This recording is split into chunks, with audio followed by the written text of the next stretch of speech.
We're learning more tonight about the Dallas-based Southwest Airlines. We told you about the announcement on mass layoffs and changes to its seating, and it all comes down to money.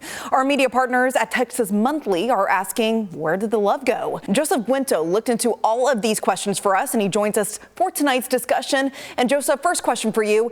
In this airline's decades-long history, can you really talk about the issues that finally started cutting into the company's profits?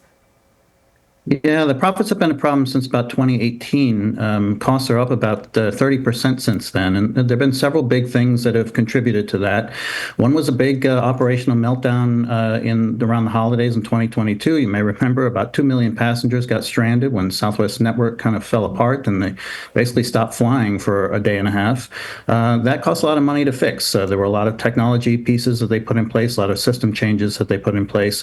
That was one thing. Another is the airline has inked new contracts with a bunch of different unions, including the pilots and the flight attendants, and that's after years of labor strife and standoffs between the unions and the company. And those folks are finally making more money, so that has also had an impact on the bottom line. And the third thing is just what you mentioned there at the top, that the airline is undergoing some changes. They're retrofitting about 800 different jets so that they can finally have assigned seating and premium seats.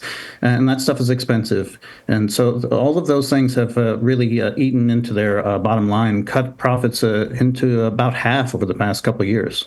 Yeah, Joseph, my family has a personal connection to Southwest Airlines because my dad was a pilot for them for 20 years, more than 20 years. And so it's just surreal to see decades later the company go through the struggles it has gone through. So my next question is, Elliott Investment Management is the big reason changes are being made to the airline. How did they gain so much influence recently? Yeah, so Elliott is one of these activist investors, and their strategy is they go in and they buy up a lot of shares in a company, and then they start calling for change. And last summer, they had accumulated about 11% of Southwest stock. That's enough to call for a vote, a proxy vote with all the shareholders. So it gives them a lot of influence. And what Elliott basically did was they came to Southwest and they said, we don't think your strategy is keeping up with the times. And we think your costs are out of control. We think you should be more profitable. And we think your share price should be a lot higher. Southwest could have fought that, but instead they decided to do a settlement with Elliott, and they agreed. The core thing that they agreed to do was give Elliott essentially control over Southwest board. Elliott handpicked about a half dozen new directors for Southwest board. Those people now are sort of the boss of the boss, or the boss of the CEO there at Southwest, and they're having a lot of influence. I don't think you probably would have seen these layoffs last week had Elliott not been in there, because layoffs often help the stock price go up. They didn't really do that in this case, but sometimes that's part of the strategy. And also cost cutting can help the long term of the company.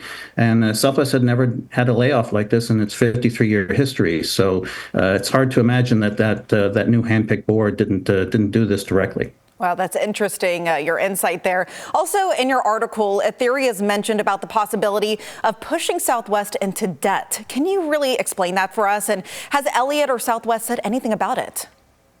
Yeah, so that theory is kind of floating around in this sort of wild world of aviation industry bloggers, and those folks can sometimes have some crazy theories, and sometimes they have stuff that's actually grounded in some fact, and there is some fact in this one. The idea is that Southwest had a very clean balance sheet. They had very little debt when Elliott invested, and when you have very little debt, you can go out and borrow more money.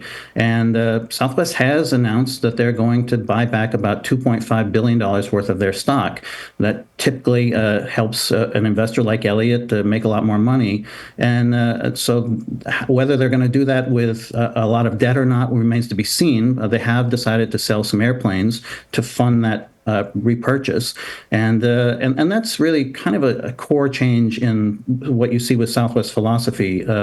They had maintained that clean balance sheet for all these years, in part to protect employees with very little debt. If they got into economic trouble, they could borrow and they could keep their employees. They wouldn't have to resort to layoffs. And now you've seen a pretty big change. And I guess the question is going forward whether Southwest's sort of employee-first culture that they had built over all these years is now at threat because they're answering to this investor, or at least these new board members. Yep, we will see what the future holds for this major company here in our own backyard. Thank you so much, Joseph, for really discussing this important topic and answering those questions. You can read the full article right now on TexasMonthly.com. We'll be right back.